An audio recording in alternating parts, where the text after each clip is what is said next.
You know, when they told me I'd be humanity's first official ambassador to the Galactic Council, I thought the hardest part would be explaining why we still have wars over who gets to draw lines on maps. Turns out, the real challenge was convincing a bunch of alien bureaucrats that yes, I absolutely had to bring my dog. Captain Jake Morrison, that's me, standing in the docking bay of the most prestigious space station in known civilization, watching a golden retriever named Buster wag his tail at a three-eyed security scanner. The machine kept beeping in what I can only assume was confusion, probably wondering why this furry creature was radiating more joy than a supernova. Fascinating, came a voice that sounded like someone gargling marbles while reading tax code. The human has brought a domesticated beast. I turned to face Ambassador Vextall, who looked like what would happen if a peacock had a really bad day and decided to evolve opposable thumbs. His feathers were arranged in some kind of complicated pattern that probably took 3 hours and a team of stylists to achieve. Everything about him screamed, "I take myself very seriously and you should too." "Ambassador," I said, extending my hand in what I hoped was a diplomatic gesture. "Great to finally meet you in person. And this is Buster. He's house-trained, mostly." Vextall stared at my outstretched hand like I'd just offered him a live grenade. "We do not engage in primitive tactile greetings, it spreads bacteria." "Right, my bad." I lowered my hand just as Commander Throck stomped over, and I mean, stomped. The guy was 8 feet of pure muscle wrapped in what looked like high-tech armor designed by someone who really liked the color intimidating black. His species apparently believed that subtlety was a sign of weakness. "This is the human representative." Throck's voice rumbled like a landslide, having an argument with thunder. I expected something more formidable. "Sorry to disappoint," I said. "I left my power armor in my other pants." Buster, bless his golden heart, chose that moment to approach Throck with the kind of enthusiasm usually reserved for dinner time. He sat down right in front of the alien warrior and offered his paw, tail wagging like it was powered by a small nuclear reactor. Throck looked down at Buster with the expression you'd expect from someone who just discovered their morning coffee was actually motor oil. "What is this creature doing?" "Being friendly," I explained. "It's a dog thing. You wouldn't understand." "Indeed," Vextall interjected, his voice dripping with the kind of sensation that could strip paint. "We have studied your species' peculiar attachment to inferior life forms, most primitive." Buster, apparently deciding that these aliens just needed more convincing, flopped onto his back and presented his belly for rubs. Because if there's one thing that can solve interspecies diplomatic tensions, it's definitely belly rubs. "Extraordinary," Vextall continued. "The beast appears to be malfunctioning." "He's not malfunctioning," I said. "He's being cute. Again, probably not something your species would understand." The truth was, I was starting to realize that convincing the Galactic Council to take humanity seriously was going to be about as easy as teaching Buster to file taxes. But hey, at least I had good company for what was shaping up to be a very long diplomatic mission. 3 hours later, I found myself in what the aliens called the Grand Reception Hall, which looked like someone had crossed a cathedral with a spaceship and then decided it needed more crystals. Lots more crystals. The kind of crystals that probably cost more than Earth's entire GDP. Buster was being his usual charming self, which is to say he was trying to make friends with every alien in the room. So far, his success rate was hovering somewhere around absolute zero, but you had to admire his optimism. "Esteemed members of the Galactic Council," Vextall announced, his voice echoing through the hall like a funeral director with delusions of grandeur. "Today we welcome the newest species to our illustrious civilization, the humans." A polite round of applause followed, the kind you get at a school play when someone's kid forgets their lines. "However," Vextall continued, and oh boy, here we go, "we must address certain concerns about their readiness to join our advanced society." I leaned over to Buster, who was sitting perfectly at attention beside me. "This is gonna be good," I whispered. He wagged his tail once, which I took as agreement. "For instance," Vextall gestured dramatically in our direction, "humans maintain what they call pets. Inferior creatures, kept for no practical purpose other than emotional satisfaction." The assembled aliens made various sounds of disapproval. Some clicked, some hissed, and one made a noise like a deflating balloon having an existential crisis. "Indeed," chimed in Council Member Zeftar, who looked like a cross between a praying mantis and a tax auditor. "In our species, we eliminated such wasteful emotional attachments eons ago. It is far more efficient." "Efficient," I muttered. "Yeah, because nothing says advanced civilization like having all the emotional range of a spreadsheet." Commander Throck stepped forward, his armor clanking like a one-man percussion section. On my homeworld, we value strength above all else. This creature, he pointed at Buster, represents weakness, a burden that slows down the pack. Buster chose that moment to yawn, stretch, and then promptly lie down for a nap, because apparently galactic politics was less interesting than his afternoon snooze schedule. You see, Vextal said triumphantly, the beast contributes nothing. It consumes resources, requires care, and provides no tactical advantage whatsoever. Actually, I said, standing up, Buster here probably has more practical intelligence than half this room combined. He can find things, warn of danger, provide comfort during stress, and he's never once tried to conquer a neighboring planet because he didn't like their trade policies. The aliens exchanged glances that somehow managed to be both confused and condescending at the same time. Perhaps, Vextol said with a smile that would make a shark proud, we should put that to the test. A demonstration of human capabilities, shall we say? And right there, in that moment, I knew I'd just walked into whatever the galactic equivalent of a trap was. But hey, at least Buster was getting a good nap out of it. 20 minutes later, I was standing in front of a massive viewing window overlooking what the aliens called their biodome recreation facility. To me, it looked like someone had taken a jungle, a desert, and a mountain range, thrown them in a blender, and then decided the result needed more rocks and fewer safety regulations. Behold, Vextal announced with the enthusiasm of a game show host who'd consumed way too much caffeine. The ultimate test of survival prowess. Our biodome contains flora and fauna from 12 different worlds, each more challenging than the last. Buster had woken up from his nap and was now pressing his nose against the viewing window, his tail wagging as he watched what looked like a cross between a gazelle and a disco ball bouncing through the alien landscape below. The rules are simple, Commander Throck rumbled, clearly enjoying himself. Survive for 6 standard hours while being hunted by a Korthak from my homeworld. Use whatever skills and tools you possess. A Korthak, I repeated slowly. And that would be? Think of your Earth's apex predators, Zeftar clicked helpfully. Now imagine they went to the gym for about 10,000 years and developed a really bad attitude. Wonderful, I muttered, and I'm guessing this wasn't exactly a suggestion.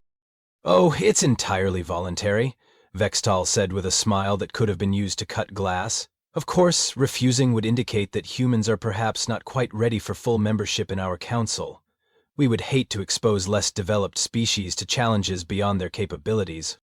The other aliens nodded sagely, like they were doing me a huge favor, by offering to let me get eaten by their pet monster. What about Buster? I asked.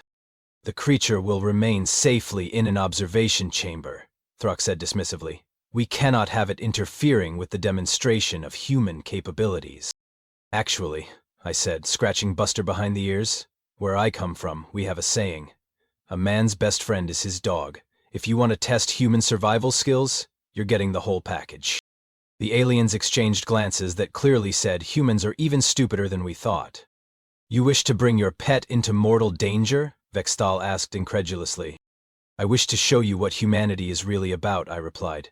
We don't abandon our friends when things get tough. That's kind of the whole point. Commander Throck let out what might have been a laugh, if laughs could shatter windows. Excellent. Your attachment to this inferior creature will make the demonstration even more educational. Furthermore, Vextal added, clearly warming to the theme, we shall join you in this hunt. To ensure fairness, of course. Our own elite hunting specialists will accompany you, using the finest equipment our civilizations have to offer. How sporting of you, I said dryly. Indeed, Throck agreed, completely missing the sarcasm. It will be instructive to observe the contrast between advanced galactic hunting techniques and human improvisation. I looked down at Buster, who was still watching the disco gazelles with the kind of intense focus he usually reserved for squirrels and dropped sandwiches. Well, boy, looks like we're about to find out if all those nature documentaries I made you watch were worth it. He wagged his tail once, which I chose to interpret as bring it on. Very well, Vextal announced. The demonstration begins in 1 hour. We shall see if human sentimentality proves to be a strength or weakness. As the aliens filed out, probably to go polish their fancy hunting gear and practice their condescending speeches, I couldn't help but notice that Buster had stopped watching the disco gazelles. Instead, he was staring at something else moving through the biodome. Something big, dark, and moving with the kind of purpose that made my survival instincts sit up and take notice. "Yeah, boy," I said quietly. "I see it too. This is going to be interesting."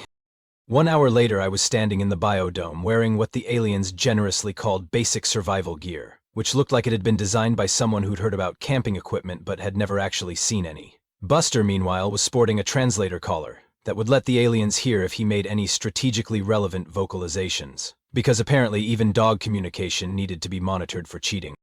"Magnificent, isn't it?" Vextal preened, showing off his hunting outfit, which looked like someone had crossed a tuxedo with a tank and then added racing stripes.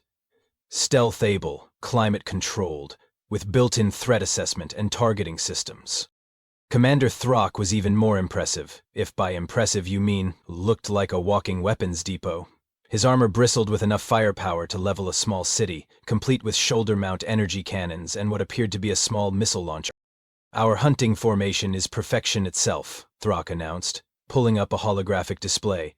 "I take point with maximum firepower. Vextal provides reconnaissance and tactical support.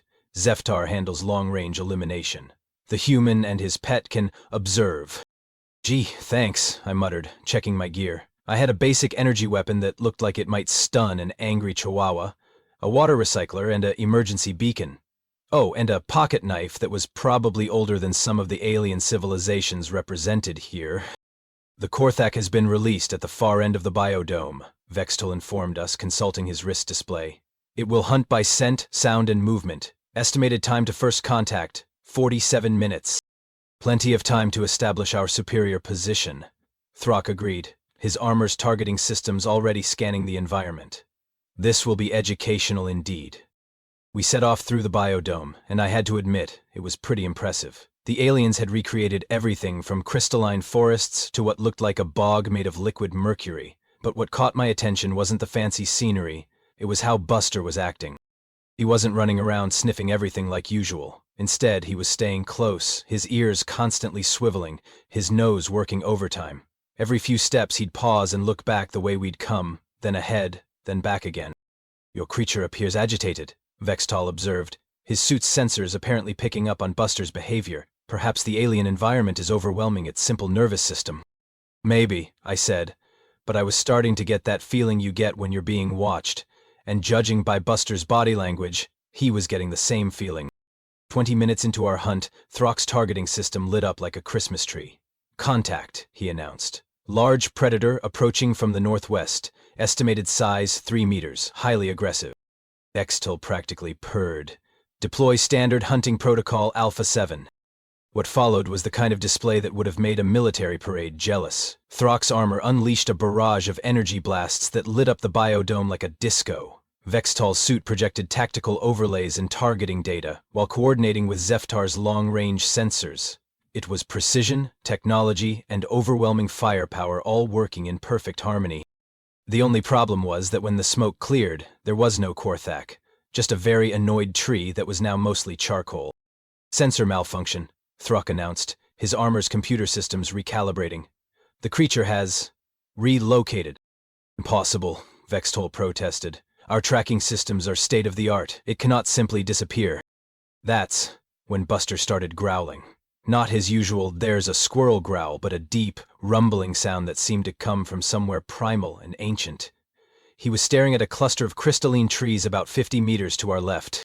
"What is it, boy?" I asked, crouching down beside him. "The creature is reacting to residual scent traces," Zeftar announced dismissively. "Nothing more. But I'd learned to trust Buster's instincts a long time ago. Dogs don't lie about danger. They can't. When a dog tells you something's wrong, you listen, or you become something else's lunch." "We should move," I said. "Now." "Absurd," Vextal replied. "Our sensors show no hostile presence in the immediate area." That's when the Korthak dropped out of the crystalline trees like 800 pounds of nightmare fuel with anger management issues. It was bigger than Throck had described, faster than anything that size had a right to be, and it had apparently been playing with us for the past 20 minutes. Rock's response was immediate and impressive. His armor's systems engaged in full combat mode, energy weapons firing, defensive barriers activating, tactical analysis running at maximum capacity. The problem was that the Korthak had already moved by the time his targeting systems figured out where it had been. Impossible, Throck roared, as his energy blasts hit empty air. It's too fast. Bextal was having his own problems. His stealth systems were designed to hide him from other aliens, not from a predator that had been evolving in hostile environments for millions of years. To the Korthak, he might as well have been wearing a neon sign that said, "Fancy dinner here." "Tactical retreat," Zeftar announced, which was apparently alien for "run away screaming." And that's exactly what they did. These advanced, superior beings with their perfect technology and evolved hunting instincts, scattered like teenagers at a house party when the cops show up. Meanwhile, I was crouched behind a boulder with Buster, watching the Korthak systematically hunt down the galaxy's finest. It moved like liquid death, using the terrain, the artificial weather systems, even the bioluminescent plants to mask its approach. This wasn't just a predator, it was a strategic genius with claws. "Well, boy," I whispered to Buster, who was still watching the Korthak with intense focus. "Looks like it's just you and me versus the monster. Any ideas?" Buster looked up at me, and I swear there was something in his eyes that I'd never seen before, not just intelligence but purpose, like he'd been waiting his whole life for this moment. Then he did something that made my blood run cold. He barked. Once. Loud enough for the Korfe to hear. And the Korthak stopped hunting the aliens and turned its attention to us.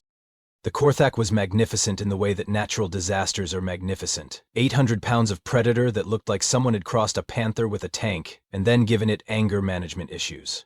Its 6 eyes locked onto us with the kind of focus that made my survival instincts start writing farewell letters. "Master," I whispered, "please tell me you have a plan." He looked up at me, and for a moment I saw something that made me understand why humans and dogs had been partners for 30,000 years. It wasn't just intelligence in those brown eyes. It was strategy. This wasn't a pet looking to his owner for protection. This was a packmate assessing the situation and making tactical decisions. The Korthak began its approach, moving with the kind of lethal grace that made my hindbrain scream apex predator in 17 different languages. It was in no hurry. Why should it be? We were cornered, outmatched, and clearly outgunned. That's when Buster did something that defied every expectation those aliens had about inferior creatures. He started herding. Not me, the Korthak. I watched in fascination as Buster began moving in a wide circle, staying just outside the Korthak's immediate strike range. His body language was completely different now, low, focused, purposeful. Every movement was calculated, designed to elicit a specific response. The Korthak, curious about this strange behavior, began following Buster's movements. And that's when I realized what was happening. Buster wasn't just herding, he was communicating. Pack language, predator to predator. "Fascinating," came Vextail's voice from somewhere behind a cluster of mercury trees. "The creature appears to be engaging the Korthak in some form of behavioral display." "It's going to get itself killed," Throck's voice rumbled from wherever he was hiding. "Foolish attachment." But I was beginning to understand what I was seeing.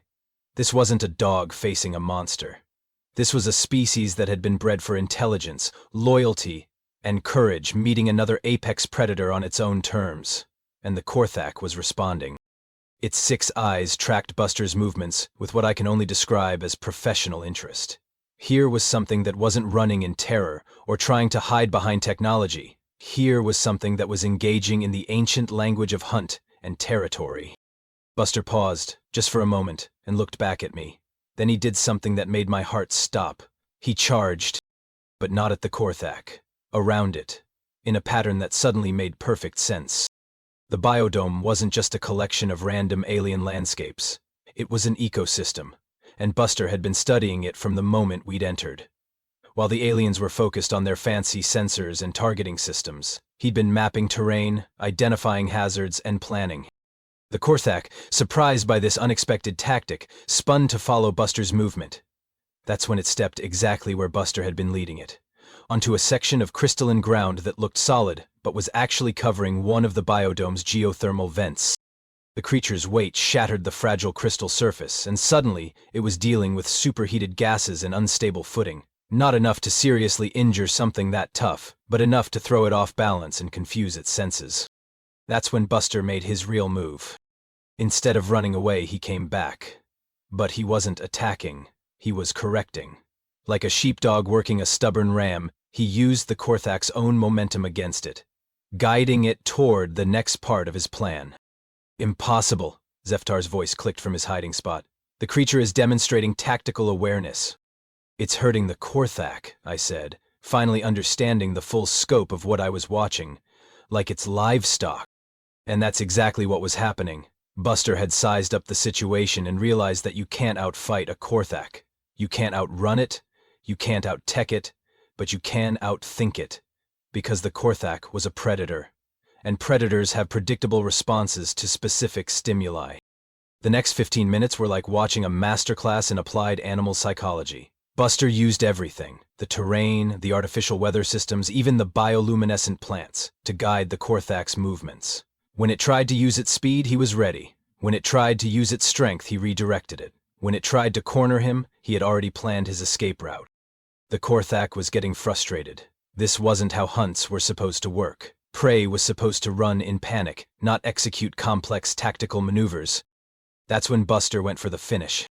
He led the Korthak into a narrow canyon between two artificial cliff faces. The creature, focused entirely on its elusive prey, didn't notice the unstable rock formations overhead, didn't notice the way the canyon walls funneled wind and amplified sound, didn't notice that it was walking into a trap that had been millions of years in the making.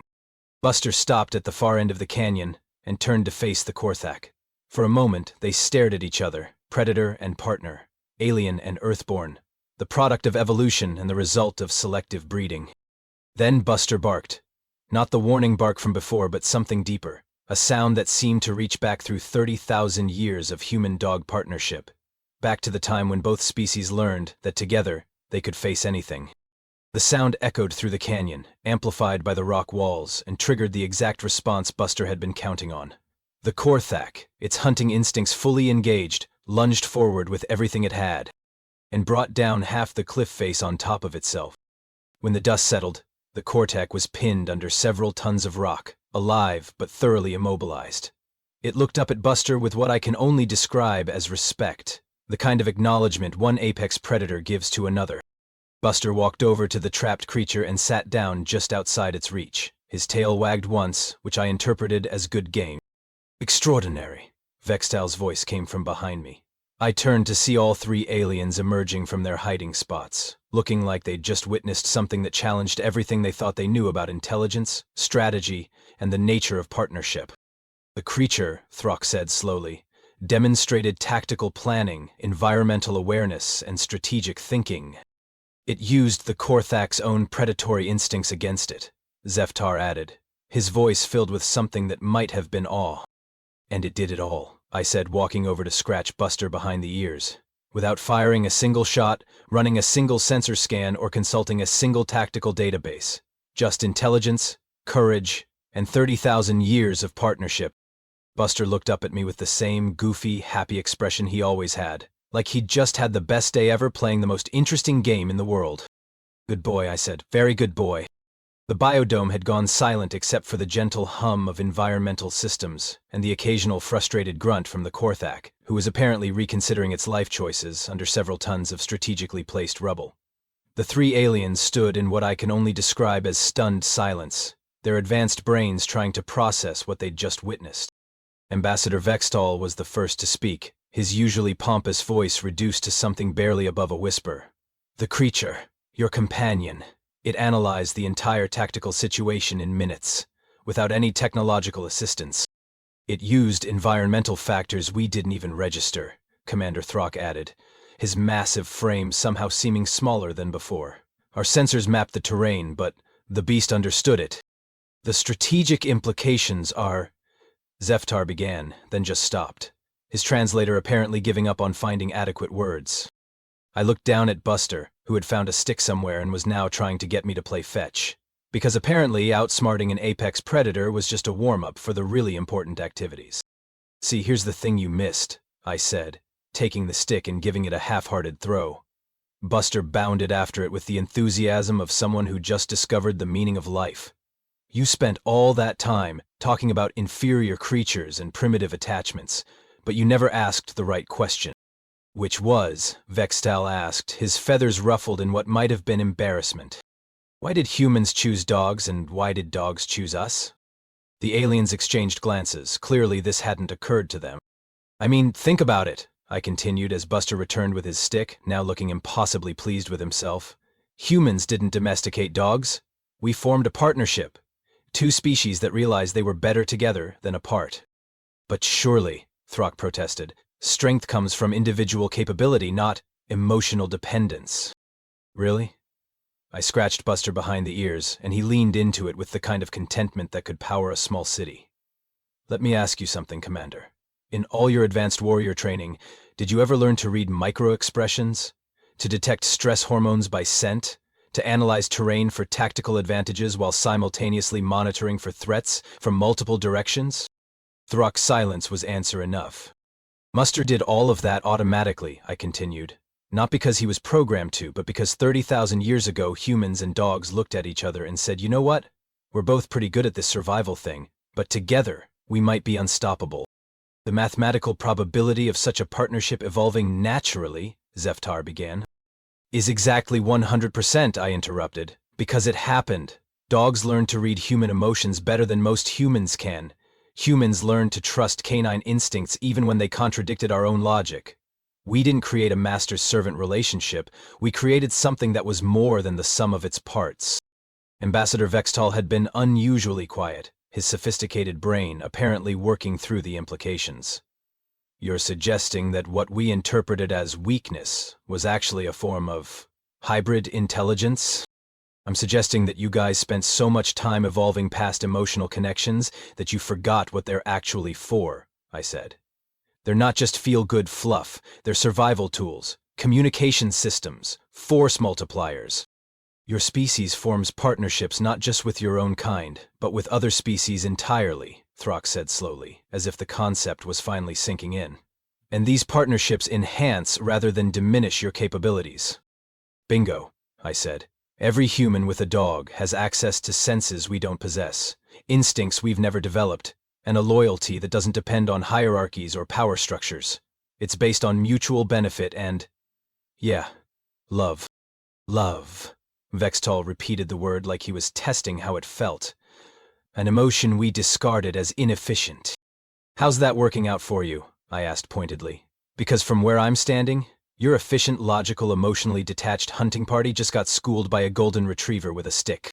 Buster chose that moment to demonstrate his priorities by dropping his stick and walking over to the aliens. One by one, he sat in front of each of them and offered his paw.